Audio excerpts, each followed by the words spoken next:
I want to talk about the concept of a miracle and present an idea to you, a case study, a hypothetical scenario to see whether you, if you were a skeptic, whether that would persuade you or at least move the needle toward believing that God exists or that Christianity is true. So, first of all, let's talk about the concept of a miracle itself. Though there's a lot of misunderstanding on the concept of a miracle. And when I talk about the concept of a miracle, I'm specifically talking about the Judeo-Christian tradition rooted in the Old and New Testaments. The common conception that people often have is that a miracle is somehow a violation of natural law or an event with no natural causal explanation.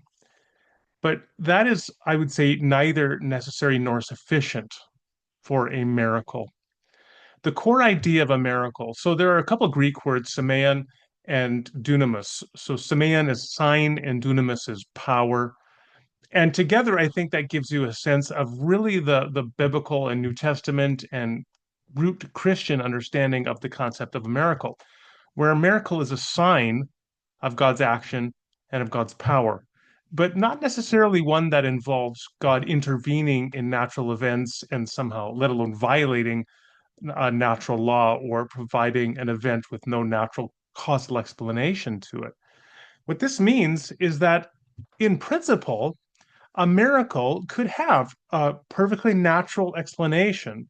Nonetheless, because of the context in which it occurs, it becomes a sign, it becomes significant, it becomes meaningful, and as a sign of God's divine action and perhaps a message that he's conveying to the individual, it becomes a miracle. So um, imagine, for example, you're walking through the woods and you see a rock floating in a lake. That would be odd. Perhaps that would even be a violation of natural law, at least as we understand it. But it wouldn't be a miracle. Simple anomalous events that appear to violate natural laws we understand it and have no natural causal explanation, that in and of itself is not sufficient to make something a miracle. But let's say that man was saying he is a prophet, and you said, well, then show me you're a prophet, and he threw a rock onto the water and it floated. Now there is an additional context so that the same action of the rock floating in the water becomes meaningful. It becomes a sign, a semeion of dunamis, a sign of power. And in that case, it becomes a miracle. While that could be a miracle, so something perhaps that seems to violate natural law or to have no natural causal explanation, again, it need not be the case that it is somehow in breach of natural law as we understand it. But a miracle could be perfectly explained in terms of natural law, but nonetheless could compel a person as the most meaningful explanation being a divine sign. So I want to give you a scenario. Let me begin with a humorous anecdote.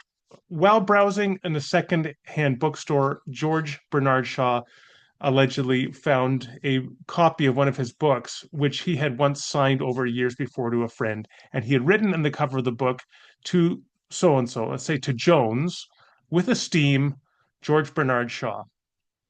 As the story goes, Shaw purchased that book, that used book that he'd given to his friend years earlier, and he returned it to the friend while adding a second inscription with renewed esteem, George Bernard Shaw.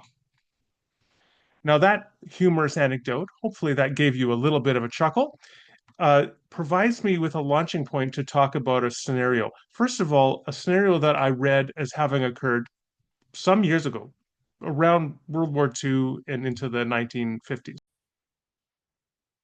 Now, unfortunately, I don't recall where I read the story from. I read it in a book, and for all I know, it's not true. The fact of whether it is true or not doesn't really matter. I'm going to share you that story as I remember it, the outline of it, and then I want to return and fill in the details of that story for my case study for discussion. So here's the story as I remember it. It's about an amazing coincidence. Some person could describe it even as what is sometimes called synchronicity, or what some people have colloquially referred to as God winks.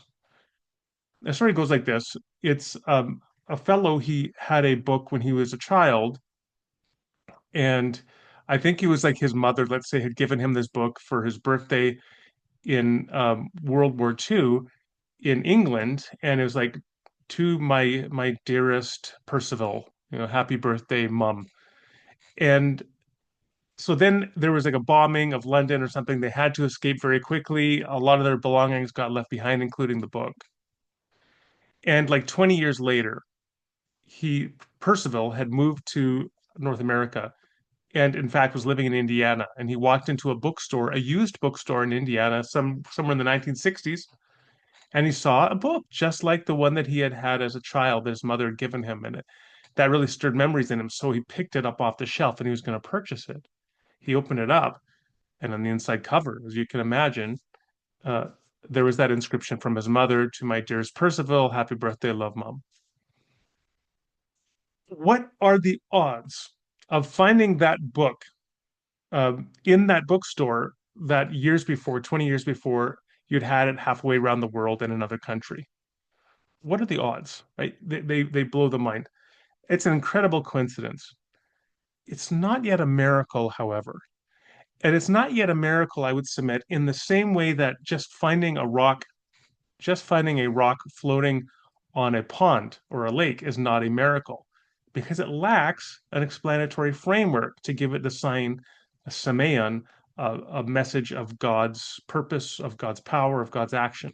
It lacks that additional context. So let me change and add the story and add a few things to give it that additional context to make it a candidate miracle. Let's say that the story goes like this. You're studying at college and you're really wrestling with faith, with whether to be a Christian or not. And so you're living in London at the time, and you buy a copy of Mere Christianity, let's say, and you read it, and that copy of Mere Christianity has a transformative impact on you. And you write on the inside cover, "It's all true, praise God," and then you sign your name. And then you go on with your life and you eventually get rid of the book. You begin to have doubts, questions. Eventually, in your late 20s, you reject Christianity and become a skeptic. 30 years later, you're in Indiana. So you've been a skeptic now for close to 3 decades. And you're really wrestling because you have a recent cancer diagnosis, and you're wrestling with your mortality and you're questioning, what if God does exist? What if I'm wrong about all of this? You walk into that Indiana bookstore and you think, God, if you are there, give me a sign. And lo and behold, you look and you see a copy of Mere Christianity, just like the one you had 30 plus years before. And you grab it off the shelf. How amazing. In fact, you can see it's a British edition of Mere Christianity, which is even more amazing. It's got the uh, pence and pounds sign on the back, so you can tell it's British. You're like, this is amazing. You open up the cover, and with shock, you realize it's the exact same book with the inscription you wrote 30 plus years before saying it's all true. That now becomes not just like the random rock floating on a lake that you see, but it becomes something in context that is meaningful, like the man who says, "I will give you a sign that I'm a prophet," and he throws a rock on the lake that floats. In this case, the sign is, you had just asked, God, if you are there, give me a message, give me a sign. And within 15 minutes, you see that book that you had had that transformed your life 30 years plus years before with the inscription, "It's all true." You find that same book in the bookstore.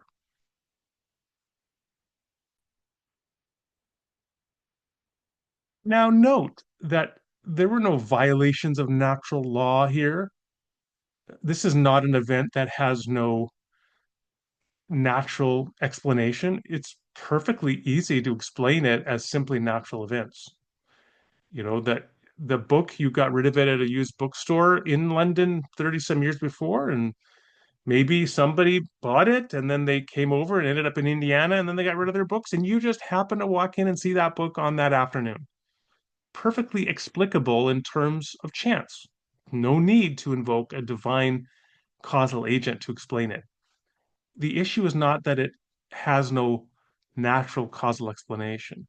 The issue is the context, which makes it meaningful, makes it a semeion or a sign for you of God's benevolent action. So my question for you, as I presented that case scenario, if that happened to you, you walked into that used bookstore, asked for a sign from the divine, and you saw that book 10, 15 minutes later on sitting on the shelf that you'd gotten rid of 30 plus years before, would that move the needle in your skepticism? Would you become more open to Christianity? Would you perhaps even become persuaded that God exists or that Christianity is true? Give me your answers in the comments below.